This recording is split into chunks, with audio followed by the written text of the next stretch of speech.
For this chapter, we're discussing how is it that our brain and then our whole body assesses how stressful something really is. And there are different ways in which our brain measures the stress. And also, there are ways in which that perception can actually be altered, modulated, if you will. So we're going to start talking about that here in chapter 13. And this is pretty straightforward, I think, at the beginning. So let's take a look and talk about modulation of the stress response. And part of this, if you remember back about negative feedback and the idea of getting a signal that there's a certain amount of hormone, irregardless of what it is, in the bloodstream, and then the hypothalamus and in some cases the pituitary gland as well, detects those levels and alters what it's doing. So modulation of the stress response depends on how you're perceiving things physiologically, but also, as we're going to see in a little bit, in terms of psychological processes. So first, multiple feedback domains exist. That simply means there are different ways in which the brain can actually measure how great of a stressor is being experienced. And there are different places where this can occur. But the two important points here that I've listed are the brain can measure the quantity, the amount of glucocorticoids in the bloodstream, and also the rate at which the levels are changing. So it's just not, oh yeah, we have, this much or a glucocorticoid, this is how high the level is it changing? And how fast is it changing? And so all of this is really important in terms of the first step towards mounting the appropriate response and modulating that. Second, the stress response is linear, which means the greater the stressor, the size of the stressor, the greater the stress response will be. And that includes things like epinephrine, how much epinephrine is being released. And I should fix that up real quick. Epinephrine is released, how many glucocorticoids are released, prolactin. The system that we're talking about can sense that size and it will respond in kind, in a linear fashion. So there is a linear relationship between the extent of blood pressure drop and the extent of epinephrine secretion, and between a decrease in blood sugar and the release of glucagon. And you're like, okay, the blood pressure is dropping. Isn't that a good thing? Not when you're running from a bear, okay? And so we need more epinephrine to increase that blood pressure and heart rate. So the body can tell just how far and how fast a stressor is throwing it out of allostasis. And that brings us right back to one of those very first concepts we discussed at the beginning of the semester about allostasis as opposed to homeostasis. So this was intriguing, scientists of different fields, including bioengineers. And engineers, I probably shouldn't lump them all together. I'm sure there are differences, but many of the engineers whom I know are very, very kind of like, this is what we're looking at, this is how we're looking at it, and very kind of almost focused in a box here. And they developed mathematical models to try to predict the amount of response that would occur in the stress response. And so let's come up with this very objective equation, right? And so the question, if an organism is subjected to a painful stimulus, and now this is pain we're talking about, how much of a stress response is triggered? Well, they mapped the relationship between the intensity, or I, and the duration, D, of a stimulus, and then the response that resulted, R. Hooray, they go. This system was precise, logical, and mechanistic. Again, that is something that has to happen in the field of engineering. And so it makes sense to someone in engineering, and in this case, bioengineer, that this would be exactly how we could predict and determine how much response would occur. However, it suddenly became evident that it's not such a clear-cut relationship, that this response can actually be modulated. For example, and we're trying to be very, like, you know, technical and stay in this little framework here. If the organism can reach out to mommy and cry while being held in mommy's arms, there is less of a stress response. Now, the pain stimulus is the same. The input is the same. The pain receptor activation is the same. But suddenly the output is different. That beautifully neat formula doesn't apply.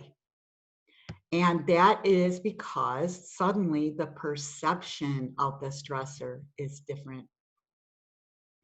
In fact, psychological variables can even trigger stress responses. Now, I bet I'm not the only one who can relate to that, different psychological variables, you can develop a stress response just thinking about something or being concerned about how something could affect you. Now, there was an individual by the name of John Mason who thought that all stress responses were purely psychological. In other words, the only way you experienced a stress response was psychologically.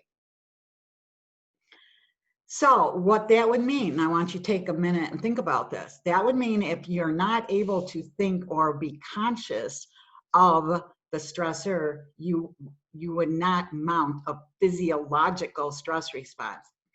But here comes, along comes Hans to show that that is not true. Selye took, the rats, bless all the rats that helped Selye come up with his wonderful findings, right?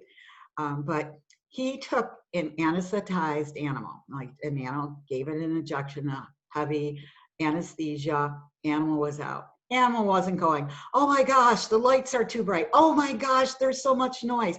Oh my gosh, there's something sticking in me and it hurts. Oh wow. The animal wasn't thinking any of that. It was anesthetized. And yet, physiological changes when a stressor was experienced, and let's say in this case, a painful stimulus was employed, there were still physiological changes that were indicative of a stress response mounted in the presence of that stressor. So sorry, John Mason, you were wrong. So here's a question. Why is psychological stress stressful? Isn't that a little redundant? But think about it. You think about it, psychological stress. Think about interpersonal stressors. Why is that perceived by your body to be something you need to escape from? You're running from a bear, you're running from a lion, you're running from a tiger, or all three all at once. And The other question here is, which psychological variables are actually critical? Very important. Which variables can alter that stress response? So let's take a look at these. I find this personally very interesting, and I think if you just think about this in terms of logic, but also your own experience, I think this will all make sense.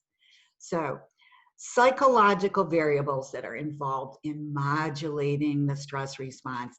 And in this case, we're talking about taking a stressor and having certain circumstances or variables that make that stressor seem less stressful.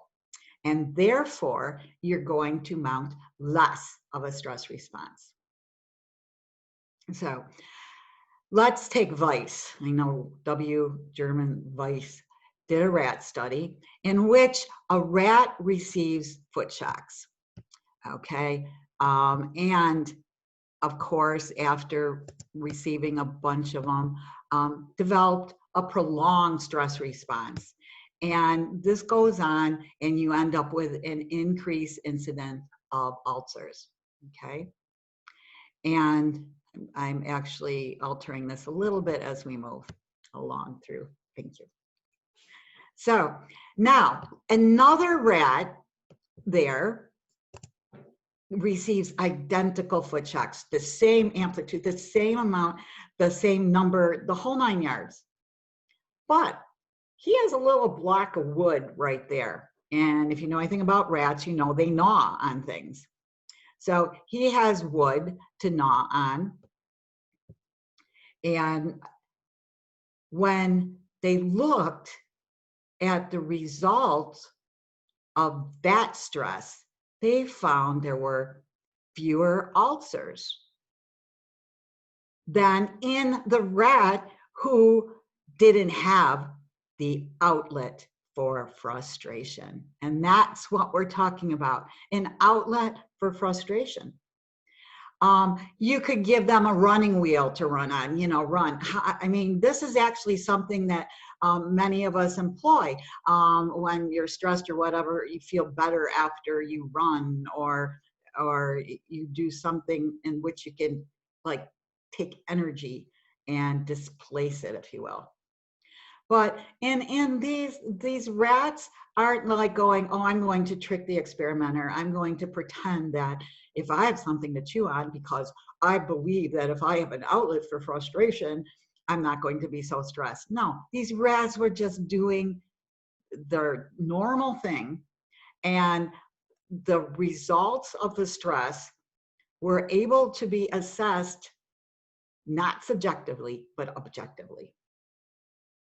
Now, humans deal better with stressors when they have outlets for frustrations.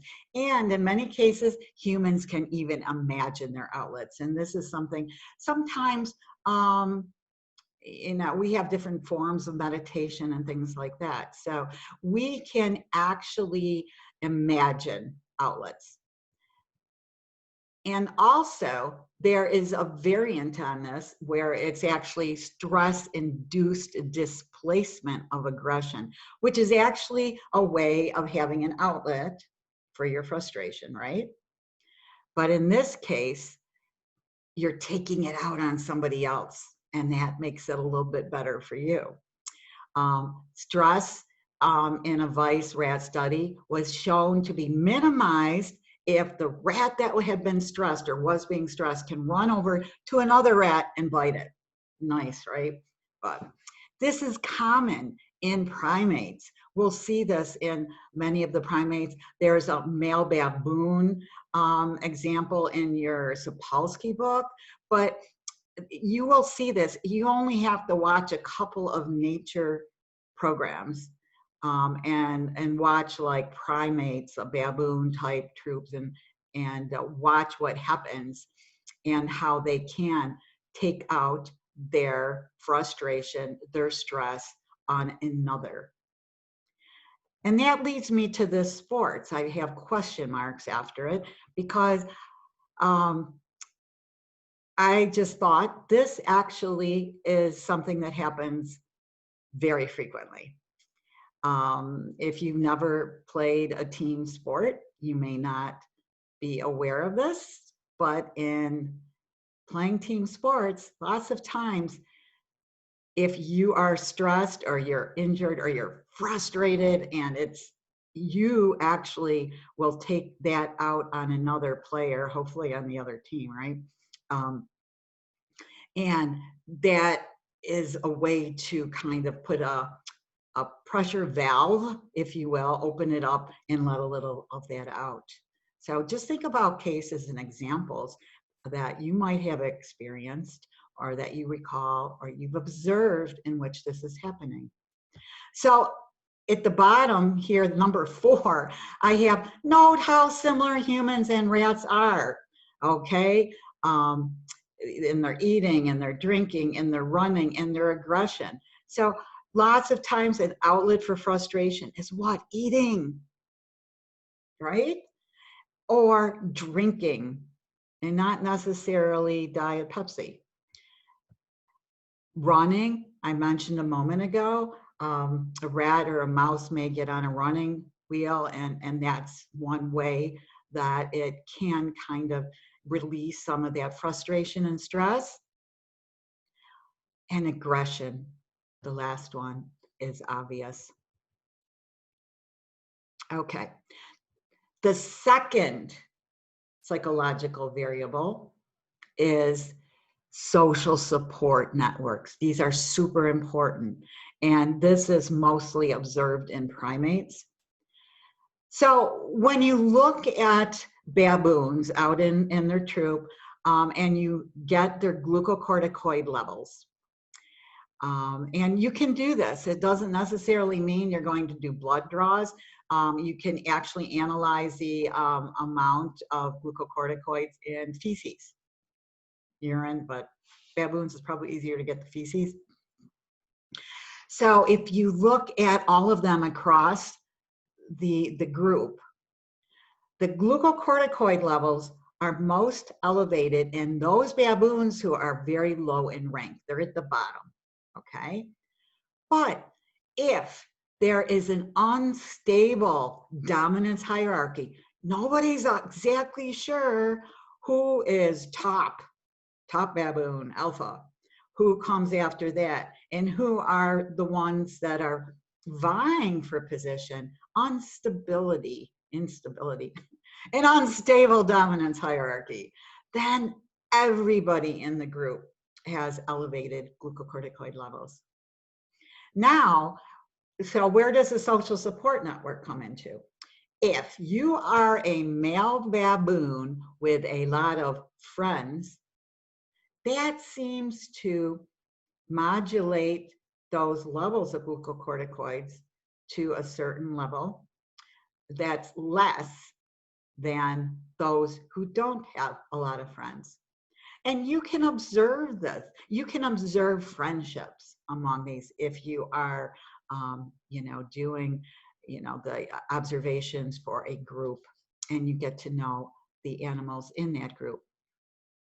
Okay, so in humans, it has been definitely found that social support buffers stress. There are some of the original studies, there's so many, and you could easily find these by doing a quick search. But early studies, and they've since been replicated many times in many different circumstances. If you give somebody a stressful task to do, and they do it first by themselves without a friend present, and then you let them do a stressful task with a friend present, there is typically less of a cardiovascular response when the friend is present. Social support. If you look at individuals who are, generally speaking, socially isolated, we see a tendency to have higher blood pressure and aggregation of platelets. So blood is affected, the And aggregation, remember, you don't want them all clumping together. Remember back when we did cardiovascular chapter, and we saw how different things can affect the cardiovascular system and then lead to strokes and heart attacks. And it was also found in a couple of studies that stepchildren have higher glucocorticoid levels than other children in the household. And that's when you have different families coming together and mingling because of divorce and then changes in who's watching, who has the kids. And then when the parents, the new partners have their own children together. So that's a really interesting finding to me. And it's one that every time I talk about this, I'm like, oh, I got to go back and look at some of the really recent research on this. And for some reason, I never quite get there because I'm on to something else that is like immediately necessary. So one of these days, this will happen. If any of you know about any of this research, you just let the rest of us know, because this finding was pretty interesting, at least to me. Okay, so the first variable, psychological variable, was, remember, outlet for frustration. The second was social support.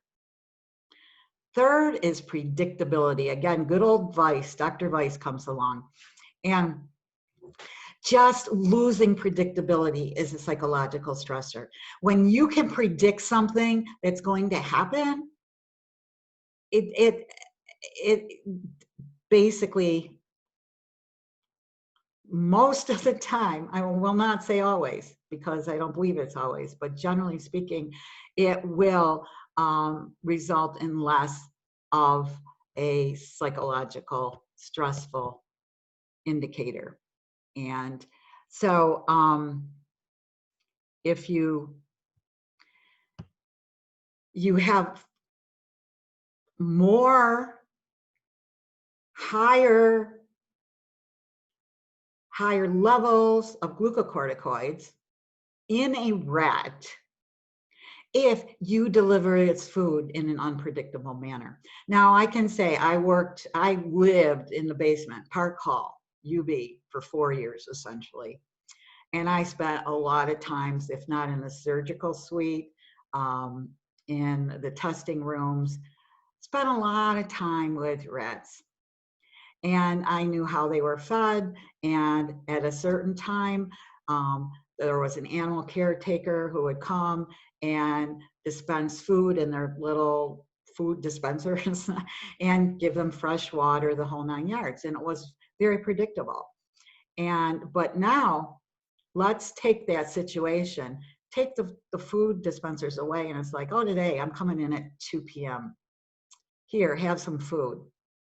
Next day, don't come until 7. Oh, next day, come really early in the morning, 10 a.m. That's unpredictable. And a rat in that kind of circumstance will have higher glucocorticoid levels. Now, if you have repeated predictable stressors, okay, you know, this is coming. For example, a foot shock. And it's repeated and you kind of know when it's going to happen. That will trigger a smaller stress response in more people than not. And I just thinking about it, as you know, I spent a little more time in a hospital lately than I anticipated, unfortunately. And I actually have some blown veins because I had so much blood taken out. But you know what? It was predictable. I knew that about every so many hours they were going to come in and do things, give me injections and draw blood. And after a while, I was like, yeah, here it is. I don't, you know, you don't even think about it. Some people are much more stressed out than others with that, but the predictability of it is useful. Now, let's take a look at this rat with a warning before a shock. Okay, let's say that just before a shock is delivered, let's say the the bottom of the cage is electrified, and you can turn it on to give a shock, and you can turn it off. Okay, so we have that. And the rat's sitting in there. He's like, doody doody doody doo. And all of a sudden he gets a foot shock. He's like, oh, where'd that come from? Stressful, stressful. And then later, just randomly, more shock. Oh my gosh, stress, and nowhere to go, no place to get out, no outlet for frustration. But now, let's add just before the electric is turned on to deliver the foot shock, let us turn on this light, or let us have a buzzer that goes off, and then the foot shock gets delivered. That rat has a warning before the shock comes. And that warning actually gives that rat 2 pieces of information. And you might like, well, this is the same thing. Not really. Now, something awful is going to happen. If the light comes on, bright light, flash, foot shock.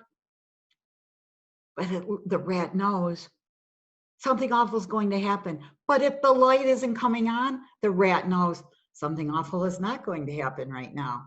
Those are the 2 pieces of information that can be interpreted.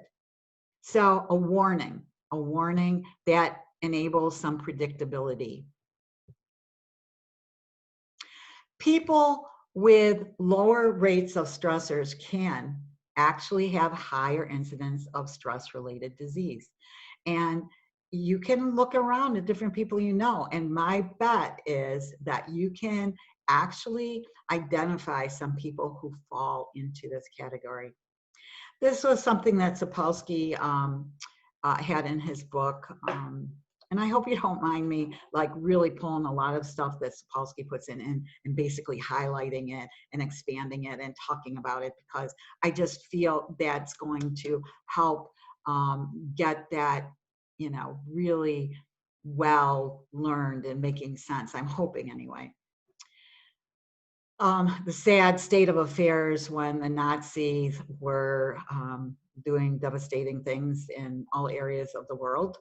And there were a lot of bombings of London. I mean, London was a very primary city of a very, you know, important country. And occasionally they would also bomb the suburbs. Now, you bomb London, you're getting lots of people, you're taking out a lot of businesses. Suburbs, not so much. Interestingly, the suburban population, where bombings were fewer and more sporadic, less predictable, those individuals had more ulcers than those who lived in the city of London. And the thought is it's because there was a sense of predictability. Oh, every day they come, we're going to be hearing it at any moment. We're going to be, you know, bomb's going to come. We get this like, or every 3 days or whatever. In the suburbs, it's like, oh my gosh, no idea when this might possibly happen. And in here also, I have listed people awaiting execution. All you have to do is see about 2 movies that deal with somebody who's on death row to know that even in the movies, you have a situation where you're going to be executed, don't know when, don't know where, it might get, you know, delayed. You might be going today, oh no, you're not going today. You might go, that uncertainty, it takes its toll. And I have had a couple of people tell me that they feel like that uncertainty is worse than actually just the death part of it. Now, I'm not speaking for myself. I don't know from experience, obviously, but just think about the predictability aspect. And then D, or this next variable, is belief that one has control, lessens stress. Now, having control, you're like, oh yeah, well, if I can control something, it's not that stressful. Exactly, exactly, okay? But in this case, belief that you have control, whether or not you do, actually lessens stress, the stress response, your perception of stress. Okay, so how do we look at this in a rat study? Well, let's train a rat to press a lever. Okay, let's take the lever away now. Let's shock the rat, and it develops a huge stress response. You get ulcers, you can implant tumors in animals, and in many cases, under stressful conditions, they will grow. So you get an increase in the growth of implanted tumors. Now, and let me go back for a minute, because I should have said this a little bit better. The rat is trained to press a lever when it's getting a shock, and it will turn off the shock, okay? Now take the lever away and then shock it, and the rat's like, oh my gosh, there's no lever. Oh my gosh, I can't control this. Now let's move on till 2 weeks later. We're gonna give you a lever, okay, little guy? It's not even connected. It's disconnected from the shock mechanism. And so the rat can push on that lever, and it's not going to change the shock. It's not going to turn it off. But as long as the rate of shocking goes down, so you're not getting as many shocks during a time, even though that lever is disconnected, the stress response goes down. Because the rat is like, oh, here's the lever, this is going to turn it off. It doesn't always turn it off. But if the rate's going down, the rat believes that he has control. Human studies have looked at the same phenomenon, and it's been found, like, here's one study. You expose a person to intermittent, loud, noxious noises. Noxious, obnoxious. Think of an obnoxious person. Noxious. You want to get away from it. It's like irritating, grates on your nerves, if you will. And just think about the fire alarm, sometimes the big honking ones, and they're loud and you want to get away from them. But let's pretend you're shut in a room and you cannot get out and you have to be exposed to them. And they're intermittent. So it's not like you know exactly when it's going to happen. Give that person who's stuck in this room a button and tell him that it will decrease the likelihood of more noise, of that noxious noise occurring as much. And he will be less hypertensive, even if he doesn't use it. So it seems that it is the belief that you have control and not necessarily the exercise of it that reduces the stress response.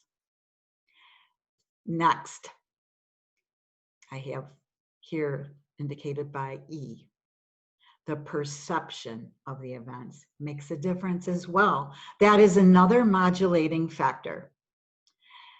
If you have a rat and today you give him 25 shocks, and tomorrow you give him 24, and the next day you give him 23, and the next day 22, there's less of a hypertensive response than if you go the other way around and you go up from 10 to 25. And if you think about it for a minute, this makes perfect sense, because in the first case, it's, oh, it's getting better. It's getting better. Beatles song, getting better all the time.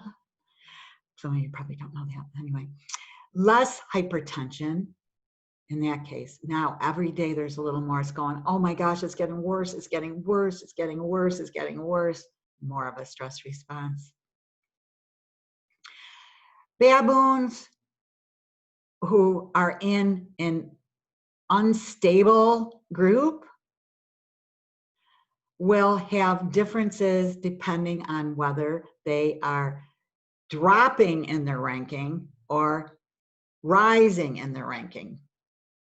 If you are in this unstable dominance hierarchy and you're getting knocked down the ladder, you will, as a baboon, have elevated glucocorticoid levels. Those that have a rising rank do not have these elevated ones. So you've got probably I forget, I gotta be here so you can see my face sometimes. You have maybe a higher level across the board because it's unstable, but in those animals who are increasing in their rank, that is going to be less and less and less of a factor. It's going to be less. So this one, and I bring this up real briefly because Sapolsky did have it in the text. And it talks about parents, human parents, who have a child with cancer, and how your glucocorticoid levels are going to be high, right? I mean, you're going through a lot, you're upset, you're worried, you're watching your child have to go through hard treatments, you're not sure if they're going to die or not. And they actually had a moderate increase in glucocorticoid levels when told a child had 25% of dying from cancer. And when they were in remission, there was less of a response. But remember, there's always that, when will it come back? So if you say the child has a 50% chance of dying from cancer, you can only imagine what's going to happen with glucocorticoid levels, and so on and so forth. Okay? And this last point is really important, and I want to finish up with this. Foreknowledge, knowing ahead, kind of predictable things, like there's a warning, if you will. This foreknowledge doesn't always help reduce the stress response. So when is it not useful? When is foreknowledge not useful in modulating the stress response? Well, if it's a stressor that occurs very rarely,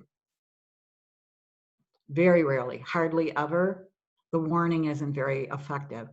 Or if it's very frequent, the warning's not so effective. Secondly, information that you get just before or a long time before a stressor doesn't help either. So I'm gonna let that phone ring. Sorry about that. It's another one of those phone calls that's going out a lot right now, in part probably because of election stuff going on. Okay. That's it. Yay. It's like somebody knocking at the door for class. I try to put it that way, you know. It's, there are interruptions. Sorry. So let's go back real quick to recap. Foreknowledge does not always help reduce the stress response. Warnings that are less effective for stressors that are very rare or very frequent. And information that you get just before a stressor or a long time before a stressor doesn't really help in modulating either. I can think of a couple of examples. For one, you walk into the classroom, unfortunately, not today, but let's say we're meeting face to face. Or even let's say you get an email and saying, in 5 minutes, you have a test. Oh, I know I didn't warn you. I just wanted to see what you could do without knowing about it. Do you think that's going to help you in 5 minutes be calm and cool and collected? Probably not. And if you are, then you need to do a lecture for us for this class to say how that works for you. Anyway, or I know as an example, studying for your GRE. You know you're going to take a GRE and it's a long time down the road. You're studying for it now. You're not going to take it for another 6, 8 months. Maybe you're thinking about it a year or two before you're going to take it. Knowing that you're going to take it and that information just doesn't do a whole lot to lower your stress response. So that wraps up what I consider to be a kind of very compact lecture, chapter that I think is very accessible and makes a lot of sense. And hopefully it did as we went through it. That does not mean it doesn't have some super important concepts presented in it, and I hope you picked up on them.